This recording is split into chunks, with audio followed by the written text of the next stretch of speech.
All right, we're going to consider the data below to answer the following questions. Notice it says let X represent the number of months since December 2015. That's going to be important. And let Y represent the total number of copies in thousands. So I need you to make some changes here. Please, on the month, please write 2016. Oh, that's blue on blue. Oh my gosh. What was I thinking? Let's do green. Oh, that's slightly better. And also, because it's going to be important later, total number of copies in thousands, let's change that to total number of copies of Final Fantasy 15, so XV, pre-ordered in thousands. So this is all about the number of copies in thousands pre-ordered of this game, which you should play because it's going to be amazing. All right. Since X is the number of months since December 2015, and then we have January 2016, then that means the X value for January is 1, for February is 2, March is 3, and so on and so forth. The comment I want to make is be careful with these numbers here because there might be gaps, and that just means that data was not given on that month. So if there was no May, we would not need the number 5. So be careful, the data does not have to be sequential. All right, we're going to draw a scatter plot in part A, and all that is sort of like a frequency histogram, you just don't connect the dots. So 1 goes up to 75, so along the x-axis at 1, we're going to approximate 75, about right there. That looks good. 2 is 86, so a little bit higher. 3 is 90, a little bit higher. April, 118. May, 185. 184, excuse me. I'll say about right there. June, 201. And July 213. The whole point of this problem is to find the equation of the line that best fits this data. Now, this line, I'm just going to approximate one, will not go through all the points. So maybe about right there. But the whole idea of the line is we want to find the best line that approximates this data. So at best, this entire process is an approximation. Real data does not follow a straight line, but our job is to find an equation that gives us the best approximation and then use that equation to predict other things. So not looking at the purple line there, but the green points would be considered the scatter plot. Let's move on to part B. We're going to find the slope of the regression line for this data and interpret. We're going to round that to the nearest whole number. Slope is given by the letter m, and it's a glorious fraction. And we start off with a left parenthesis. We have n, which is the number of pairs of numbers, times sigma xy. Remember, sigma means add them up, minus sigma of x times sigma of y. That's the numerator. Divided by another parenthesis, n times sigma of x squared. I'm emphasizing little parentheses there. I'll say why in a second. Minus sigma of x quantity squared. Okay. The first one,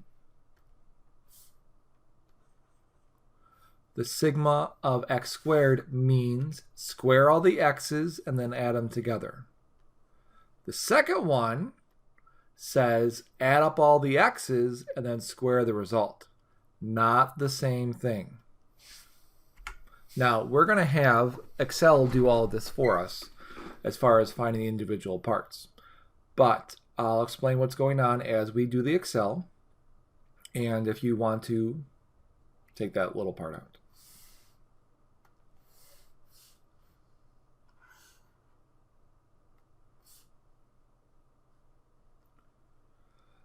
So here we go. We're going to need an x column.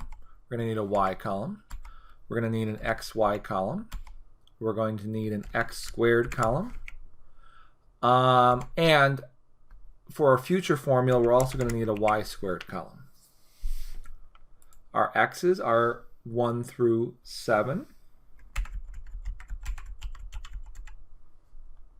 Our y's are those values given to us.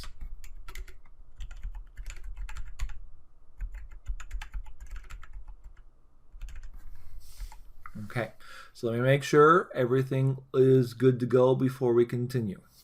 Okay, now while we're here, to make a sum, and my Excel's been a little bit shrunken here. I'm going to make this bigger. Okay, very good. So you select the values that you want, and I want to sum these up to find sigma of x. Notice over here is our sigma key. If I do a little drop down next to it, there's the word sum. So the sum of the x's is 28. I'm gonna color that so that it makes it look prettier. Boop. Okay, and then I'm going to drag and select all my y's to find the sum of the y's. So the sum of the y's is 967. And now to say x times y, I want to do 1 times 75, and 2 times 86, and 3 times 90. So we're going to say equals A2, that's the 1, times B2, and that's the corresponding 75, and hit enter. But now I want to have that do A3 times B3 to make C3, and A4 times B4 to make C4, and so on and so forth. I don't have to retype on any of that. I just click on the box where I already had that formula.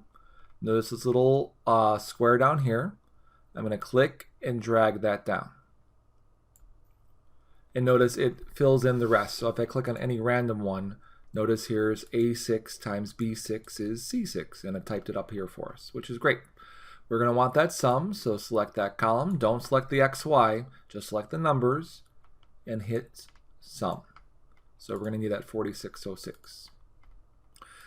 For x squared, put your cursor in D2, and we're going to say equals, and we want A2 times A2, so A2 times A2, and hit enter. Same thing, click on that box, click on the little icon here, drag down. Since they're already highlighted, I'm going to go to sum, add them all up. We're going to need that 140 number. Okay, and now this is going to be y squared, so that's the B column. So we're going to say equals B2 times B2. Hit enter, click on that box, drag down. So there's all the y squares, and since that's already selected, I'm going to hit sum. And we're going to need that number. Oh wow, it highlighted it for us. That's fancy. All right, awesome sauce, as the kids would say. All right, so these 5 numbers is what we're going to need throughout this problem. And remember, the number of numbers we have here, notice Excel tells us is 7, but we could have just counted that. That's not too bad. Okay. So what I'm going to do is, let's see if I can copy this. Will that copy as a picture? Let's find out together. Oh my God, it did! That is amazing. I love technology. All right. Let us start to fill in this formula for slope. So we're going to have m is equal to n is 7. Sigma xy is 4606 minus sigma of x is 28 times sigma of y is 967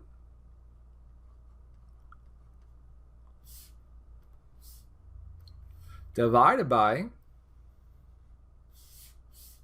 I don't know why I went purple there, sorry about that, and is 7 times sigma of x quantity squared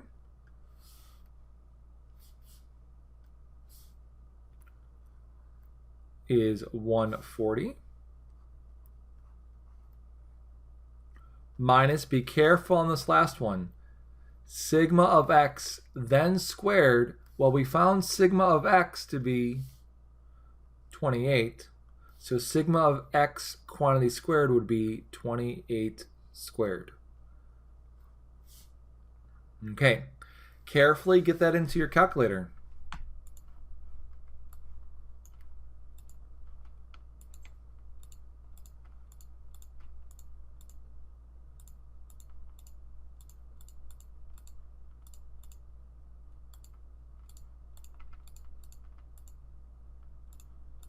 Now, I will tell you, I did not put a parentheses around the 28 because it doesn't matter. We already figured out what that was. I did write it in down there. If you put parentheses around the 28, you'll still get the same answer, but just to save some keystrokes.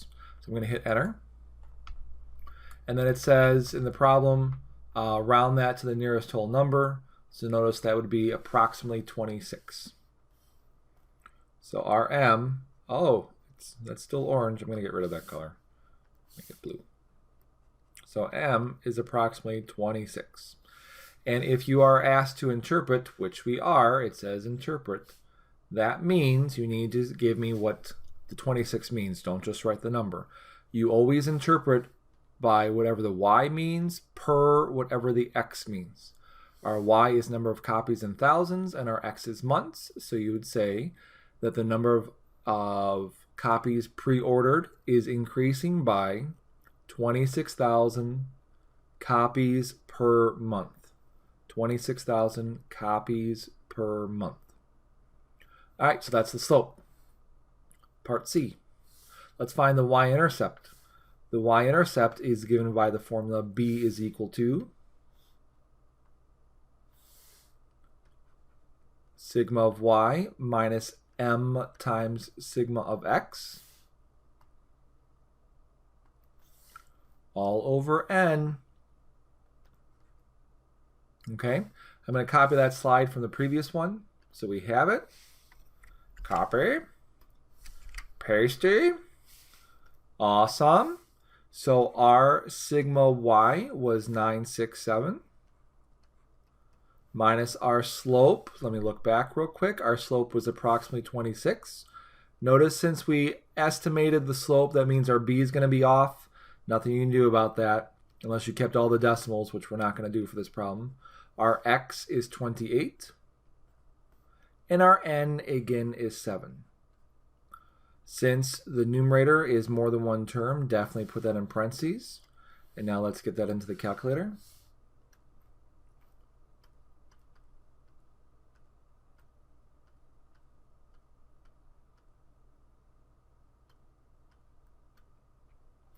And notice you get b to be approximately, sorry about that, b is approximately 34 after rounding. So to interpret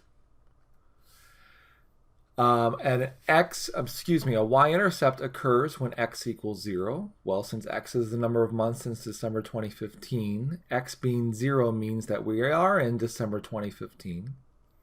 And you would say the approximate number of copies pre-ordered in December 2015 was 34,000 copies. Great. So our slope was 26 and our y-intercept was 34. So the next slide, what is the equation of the regression line? Well, the equation is given by y equals mx plus b, where our y is 26 and our b is 34. So that's all there is. If you want to make that bigger, feel free to do so, because that's all that goes on that slide. Oh my gosh, it's glorious. Handwriting's fantastic today. I had coffee, that's why. All right, so now for the next 2 slides, we'll be using this equation. So let me copy this guy, paste it into the next one, shrink it down. And now you're asked to find or approximate the total number of copies pre-ordered in August 2016. Well, August 2016 means x equals what? I can't hear you, and I hope you said 8, because 8 months after December 2015 is August 2016. So we are going to put 8 in for x. If we put an 8 in for x,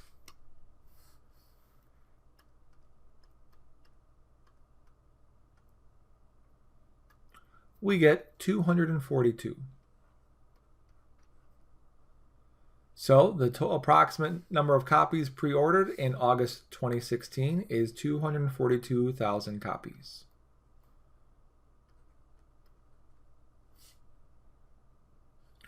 Now in this one, we put a number in for X and we solved for Y. In the next slide, again, pasting that guy, it's again, humongous. It's going to be the other way around. The game is released in November 2016. Is it expected that the total number of pre-order copies will reach 300,000? Well, we need to know what time it hits 300,000. Do not put in numbers in for X because you will not get the right answer. What you should do is, since Y is in thousands of copies and you're told we want to hit 300,000, we should put in 300 for Y, not 300,000, 300, because Y is already in thousands. So we'll subtract 34.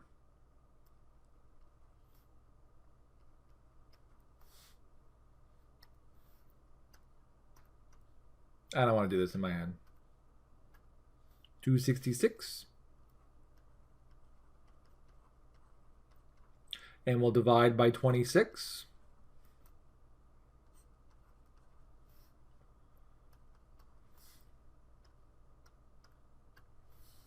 And we get 10.23, so on.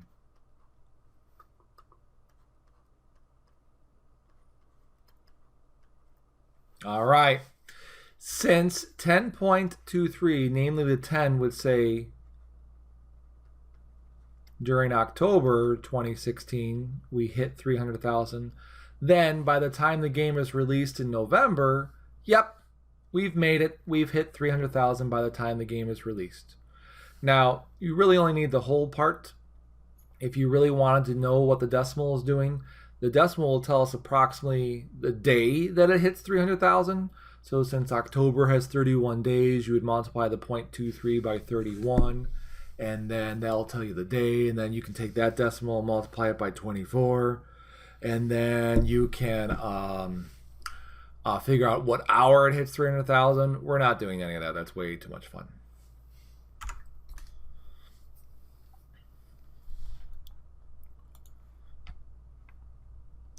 Lastly, we're going to find this thing called the correlation coefficient. The correlation coefficient tells us how good of a match it is. Now, unfortunately, the formula for the correlation coefficient is how you say amazing. It is given by, unfortunately, we needed all that, left parenthesis n times sigma xy minus sigma of x times sigma of y. That part's the same. Divided by the glorious square root of, in parentheses, n times sigma of x squared, where again you square the x's and then add them together, minus the sigma of x's quantity squared. So that's the first part. That's one thing. Notice those are one big parentheses around that. And then we need another set of parentheses, and these are going to be y's. So n times sigma of y squared minus sigma of y quantity squared. And that's another piece. So they get their own. This, unfortunately, is fun to put into a calculator. Let's first set up the formula. I'm going to copy back our previous table. I made a dot. Boop. All right, let me shrink that down. Perfect. All right, so here comes the formula. So we're going to have R is equal to N, again, is 7. Sigma xy is 4606. Minus sigma of x, 28, times sigma of y, 967. Divided by the beautiful square root of parentheses n, 7, times sigma of x quantity squared is 140, minus the sum of all the x's, which is 28, then squared. So 28 squared. So that's the first set of parentheses. Here comes the second, 7 again for n. Sum of the y squareds is that number we haven't used yet. That's that 154 number. Minus sum of the y's is 967, and now we have to square that. Oh, sorry about that. I hit a button. Oh my gosh, I keep hitting a button. All right. Now we are golden. Let's carefully get that into the calculator. I'm going to clear the screen.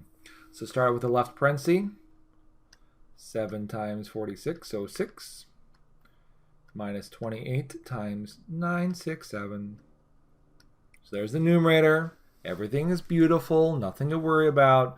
Now be careful. Divided by square root. Notice my calculator puts a left parenthesis when I hit the square root key. Your calculator may or may not. I'll show you another option. If your calculator automatically puts the square root, you still need a left parenthesis to start the first group, which is 7 times 140 minus 28 squared. Right parenthesis to end the first group, left parenthesis to start the second group, 7 times 154, 671 minus 967 squared. Right parenthesis to end the second group, right parenthesis to end the square root, hit enter. And notice we get approximately 0.96. We'll come back and talk about what that means in a second. Now, depending on your calculator, you might have two different modes. The one I was doing was a classic mode on the TI. If you have the newer mode, just to zoom ahead to the square root portion, when you hit square root, it puts like this dotted box here. If you have the dotted box variety, you only need one set of parentheses there. So it looked like 7 times 140 minus 28 squared. And then 7 times 154, 671 minus 976 squared. So you don't need a double set of parentheses. This will take care of it. Okay. With that said, since 0.96 is positive, that means we'll say positive. And since 0.96 is close to 1, that means my dog will shake its head. And then we'll say strong. So we have, I really should have, oh, there's another dog shake. You're welcome. We should have said those in the opposite order. So we have a strong positive, which means these dots are close to one another when looking at the graph itself, that they are tightly packed, meaning they're not really spread out, and they do follow sort of a straight line for the most part. Again, data in real life is not going to follow a nice straight line, so at best it's an approximation.